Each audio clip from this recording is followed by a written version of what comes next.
Hi, welcome to today's episode. We are going to have a bit of a chat with you about the loop and how it differs from phone screen. Just to quickly introduce ourselves, I'm Gigi. I am an ex-Amazon bar raiser, founder and coach here at Day One Careers. And this gorgeous person here is my business partner. Do you want to introduce yourself? So the name is Evgeny, and I'm the co-founder of Day One Careers, and I used to be a hiring manager, interviewer, senior marketing lead at Amazon, amongst all other things. And together with Gigi, we run Day One Careers. Right. So why don't we just get going, Evgeny? Folks, just to be aware that this is going to be a multi-parter. I've no idea how long this conversation is going to take and therefore how many parts it is, but we don't want to drag it on for an hour or so and get all boring and tedious on you. So we're going to be aiming for about 15 minutes for part one, and we'll just kind of see how we get on in terms of the number of parts. So again, we are talking about the loop and how it differs from the phone screen. So in the phone screen, we would, as candidates, tend to meet maybe the hiring manager or a team member. But of course, when we go to loop, there's going to be a whole bunch more people. So we've run different types of loops, or had experience of different types of loops. Me as a participant and as a bar raiser, and you as a hiring manager, and you as a hiring manager and a participant. So if you're kind of thinking back about the loops that you've been in, generally who's been part of those loops? Who have you experienced and worked with on those loops that maybe a candidate could expect to see along the way? So in my experience, and this is based on both the loops that I would have initiated as a hiring manager, hiring for the roles in my team, but also as an interviewer sitting on other hiring managers' loops. Typically, the loop composition would be quite flat. So you would have a hiring manager, you would obviously have the bar raiser, but then the rest of the folks attending the loop would have been hiring managers' peers. That would be the rest of the team, typically the rest of the team that is hiring for that position. I've had one instance, and just one in my entire experience interviewing at Amazon, where someone more senior than me as a hiring manager would join the loop. And that was essentially at my own invitation. So I invited my manager into the loop. And when we had a conversation with the bar raiser after the outcome of the loop, the bar raiser actually told me that this is not something that I had to do. This is not something that he would recommend. And he kind of ended up telling me off mildly for inviting my boss into my loop. But so, bar that example, it's always been an interview panel of my peers. But what has it been with your experience? Because as a bar raiser, I would imagine you've seen a lot more variations.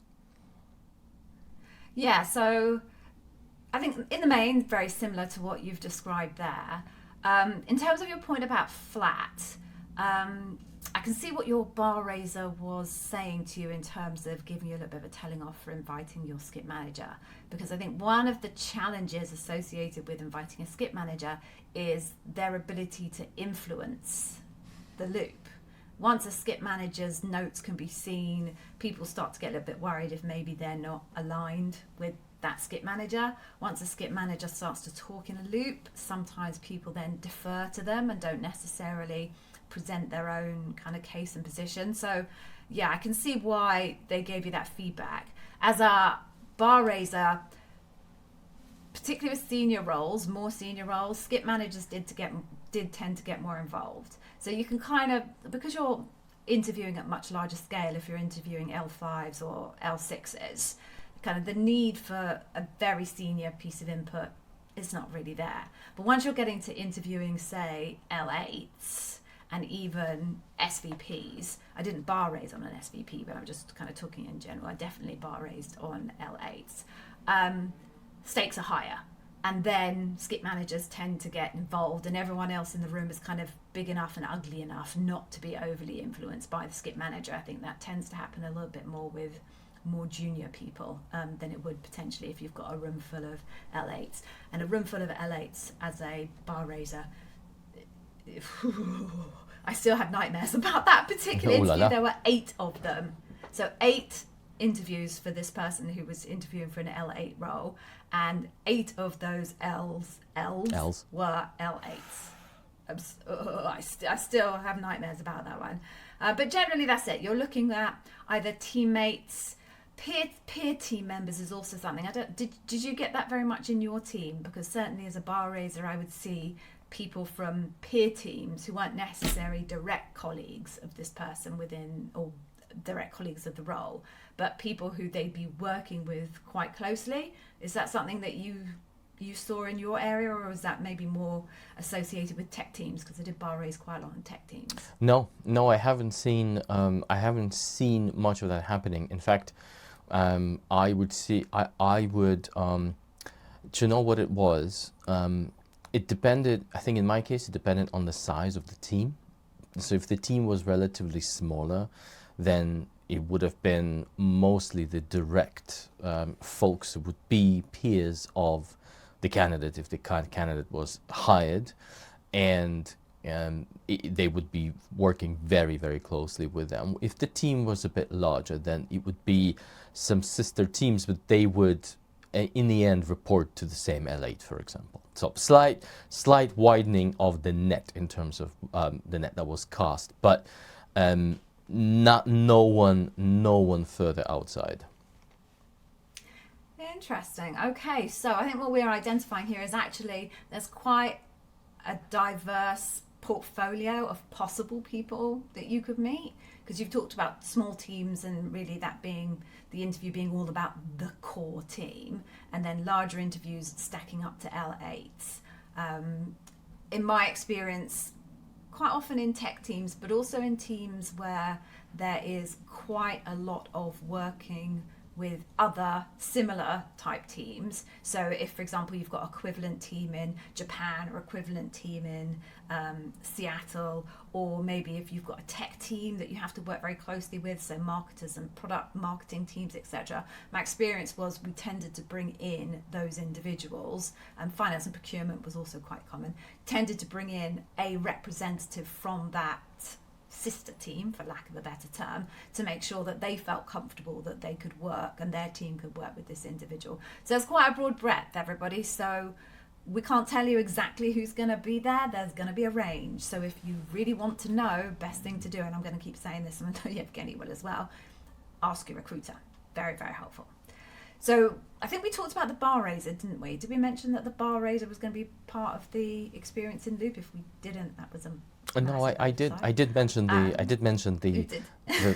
term, you know, the B word, and right. There's a lot of I don't know what your experience has been, but since since I've started coaching, it's like one of those topics that just keeps recurring all the time in questions when I ask my coaching clients, do you have any questions before we get into all the mock interview, and there's definitely a question about, can you have a look at my loop composition, and who is the bar raiser, and is there anything that I should be doing differently?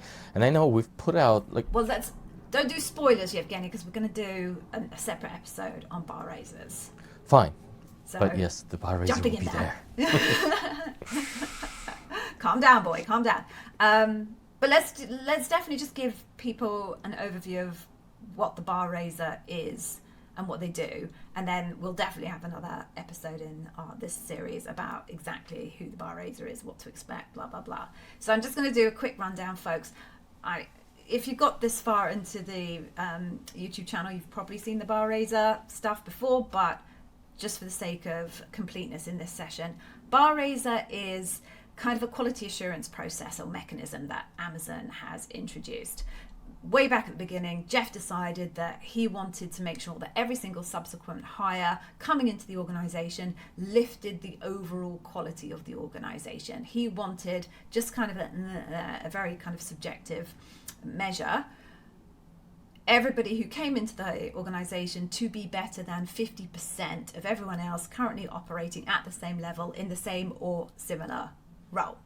And in order to make sure that that happened, he created this system where third-party quality assurance people which they term bar raisers, would take part in the interview process, both interviewing people and also then leading the post-interview discussion to get people to the answer and make sure that they were confident that this person really was better than 50% of the current population working at that level in the same or similar job.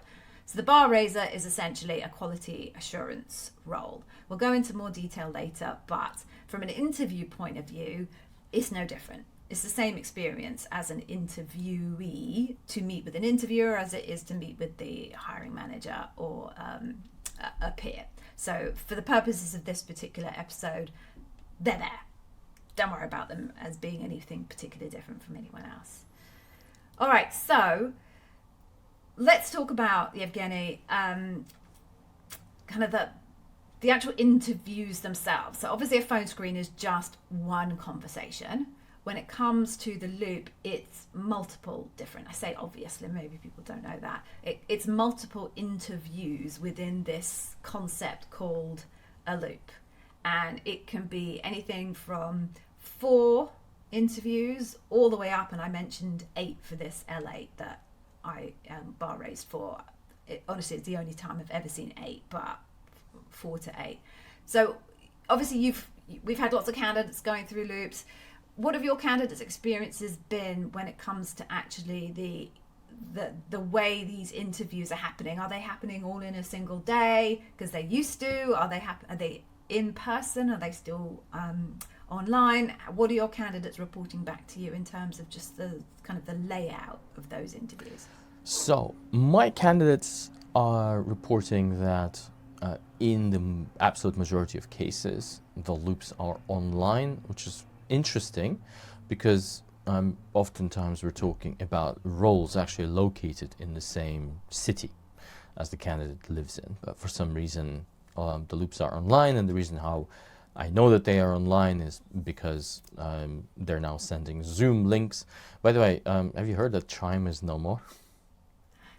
Yes, I did hear that Chime was no more. It's a slight segue, folks. Chime was like an Amazon-built VC type tool, which we all hated. A lot of people hated it. I actually quite liked it. But anyway, I'm weird. Anyway, back to... Okay, so they're sending out Zoom links. Yeah, it's funny, isn't it? Because everyone is now back in the office. It used to be, obviously back in the day, you'd be applying for a local office and you would go to that local office and you would have that interview in your local office. And then obviously everyone started work from home with COVID and all of that stuff, and they all became remote.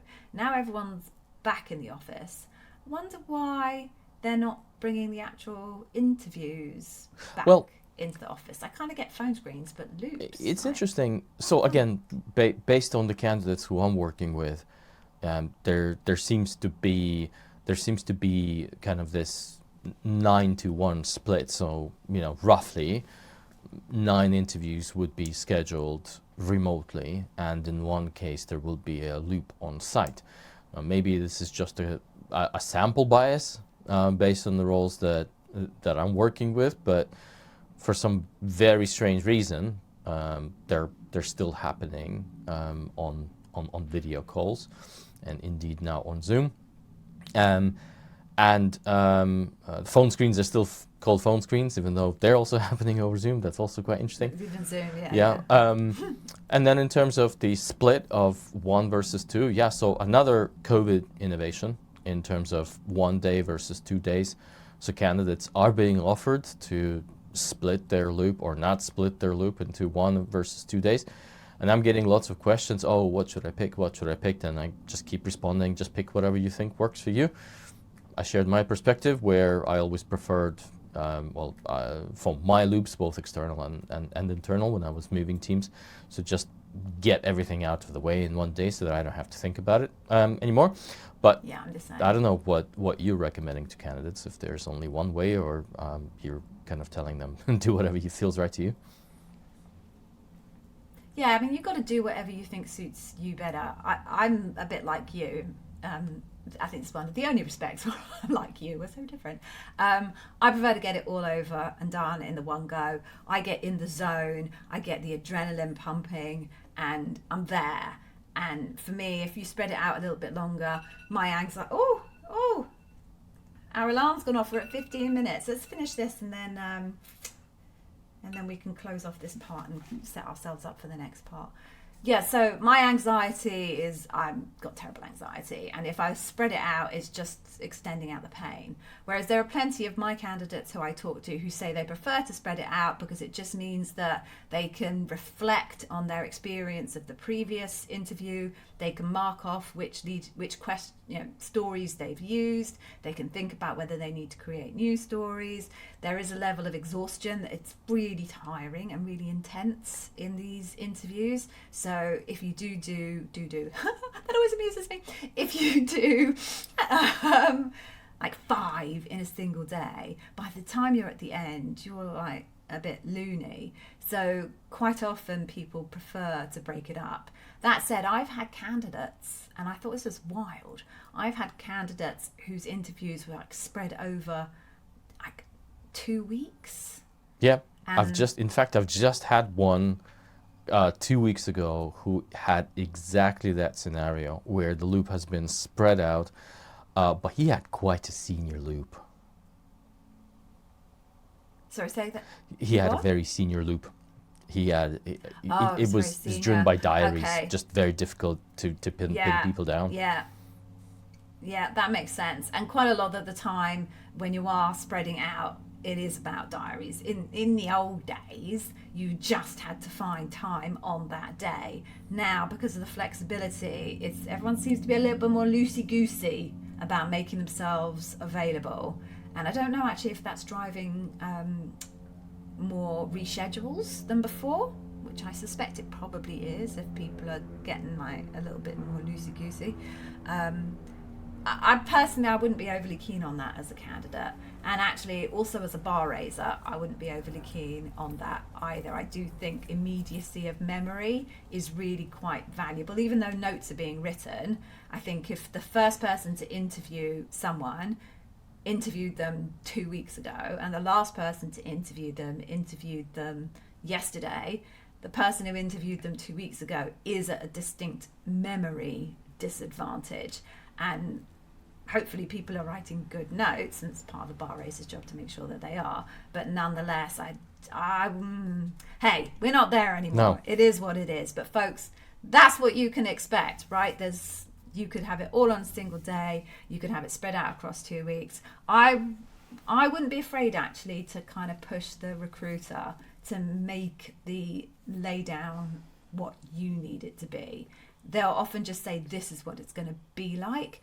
Personally, I would recommend, if that really doesn't suit you, not to be cowed and too embarrassed, to kind of push back a little bit. And if your preference is something else, to say to them, I would actually prefer X, Y, and Z. Is that possible? How would you feel about that? What if you put yourself in a recruiter's shoes, okay? You're in a recruiter's shoes, Yevgeny, and you've told the candidate this is going to be the lay down, and the candidate says to you, thank you very much, Yevgeny, I'm super excited to meet everybody, but I'd much prefer them to be a little bit more close together because it's just going to help me focus a little bit more. What do you think your response to that would be? Channel recruiter, Yevgeny. Channeling recruiter, and I want to close this job as soon as possible, ideally with the right talent. And to be honest, I wouldn't treat this request as anything outlandish. I would just treat it as normal. I would be realistic, and I would say to the candidate, listen, now let me see what I can do, and then I would try all the internal strings that I could to pull them. But at the end of the day, I'd be also quite transparent with the candidate that sometimes it will work, sometimes it won't, depending on the diaries. But I would leave the candidate with, let's see what I can do, and I would definitely not hold them against it. Not hold it against them. No. That's the right way of saying it. Yeah, and I think you made the point about recruiters really wanting to close the role. They're generally on the candidate side. Obviously, they represent the business, but generally, you can trust your recruiter to really want you to succeed because primarily, like you say, they want to close off the job. So you just shouldn't be afraid to ask things of your recruiter. They are genuinely invested in you. They put you forward in the first place, which means they've got a level of belief in you. So it's definitely worth thinking, folks, about how you can maybe leverage that relationship with your recruiter for anything that you want to ask, but particularly to get this laid down the way that works for you most. Okay, so the alarm went off. We are at time. So let's wrap this one up, Yevgeny, and we will do a part 2. Just a little bit of a sponsorship break, because we always have to have sponsorship. This episode, everyone, is sponsored by us, Day One Careers. We have a whole bunch of amazing tools that you can use. I know, you surprised, Yevgeny. This has surprised you every single episode that I have not yet found us a paying sponsor. Will we ever? Will we ever? Who knows? Folks, we have amazing tools to help you with your Amazon interview. We're offering a free taster of our digital course. We're offering an incredible AI story review tool, which you can drop your story into, and it will give you incredible feedback, how to optimize it and bring it more in line in terms of a bar raising story for Amazon. We can give you a free run of that tool. So just head to day1.careers/taster and you can pick up those freebies. All right, so that's part 1 of this, what's different in the loop over, and head to part 2 for the next set. Ciao, See everyone. you there, guys. See you there. All right. Okay. We'll just Right.